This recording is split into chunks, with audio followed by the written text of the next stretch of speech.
You can tell him next time if you stay. Anyway, hi everyone. We're so lucky to have Jenna Fesemyer, our Duluth Marathon winner. So thank you so much for being here. I will toss it to you guys for the questions, and then just Jenna can speak into the microphone. So with that, who wants to go first?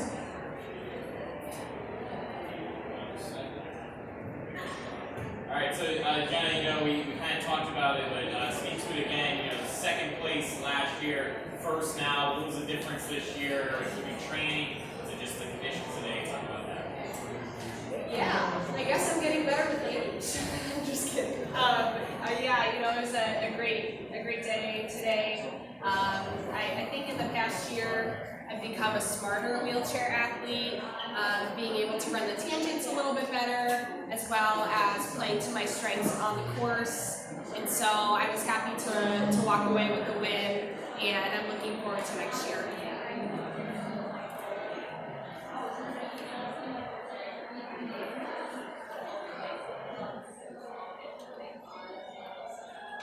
What is it about the course here, Grandma, that you like so much?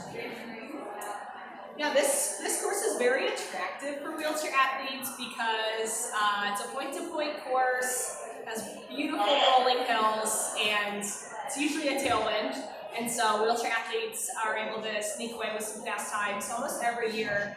And so, this morning I was joking with myself, and I said that I felt like I wasn't running a marathon today. And I was like, wait, you are running a marathon. You still have to put in a solid effort.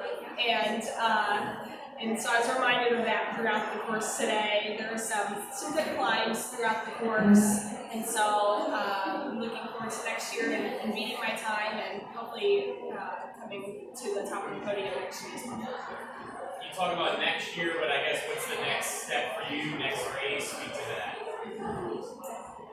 What's next for me? I do the Abbott World Marathon Majors, and so this fall will be quite busy, starting with Berlin in September, Chicago in October, and New York City in November. And so I will probably try to slow down a little bit in July, but I'm looking forward to those 3 races to finish out the series. And then, of course, next year we have the Paralympic Games in Tokyo next August, so that's a huge flip on my radar.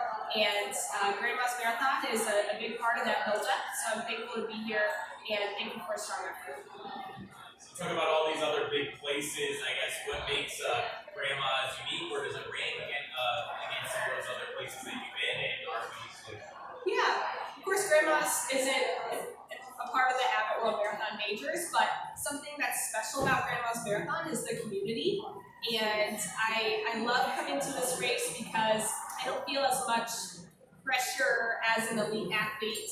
I'm able to just come and have fun and relax a little bit, and it feels, it helps me celebrate all the things that I love about wheelchair racing and about marathons. It kind of fills up my cup in that way.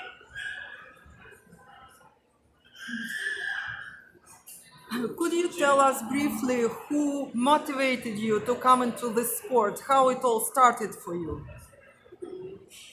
Yeah, so for folks who didn't hear, the question was, how did you get into wheelchair racing? So I'm from the state of Ohio, and in 2013, the state of Ohio added wheelchair events to the high school state track meet. And so I was throwing discus at the time, and my mom was a high school track coach, and so we heard the news that wheelchair events were coming to the high school state track meet, and I decided to give it a try.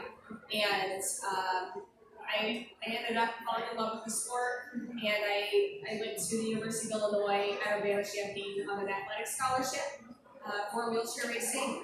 And so I've been in Champaign, Illinois ever since. And so I'd say that my mom was a big motivator for me throughout that process and continues to be a big motivator for me to this day. Jenna, what are you thinking about as you're rolling through the miles? You got a lot of time out there on the road. I bet it's somewhat peaceful, especially those early miles. What's going through your head? I'm laughing because I feel like that's the hardest part of Grandma's Marathon.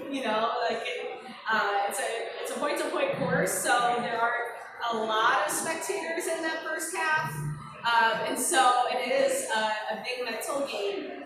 And so for me, honestly, if you want my honest answer today, I counted to 100 a couple times. I sang a couple songs. I tried not to look at my Garmin, and I just I just use today as a vehicle of gratitude for the sport and for the weather and for the race community and the Grandma's Marathon staff. We are so thankful for this event and how well we feel supported as wheelchair athletes for this event. And so I let my mind go to those places during the marathon. What song did you sing? What song did I sing? Maybe a little bit of Bon Jovi, Living on a Prayer. Yeah, some older songs, 70s, 80s.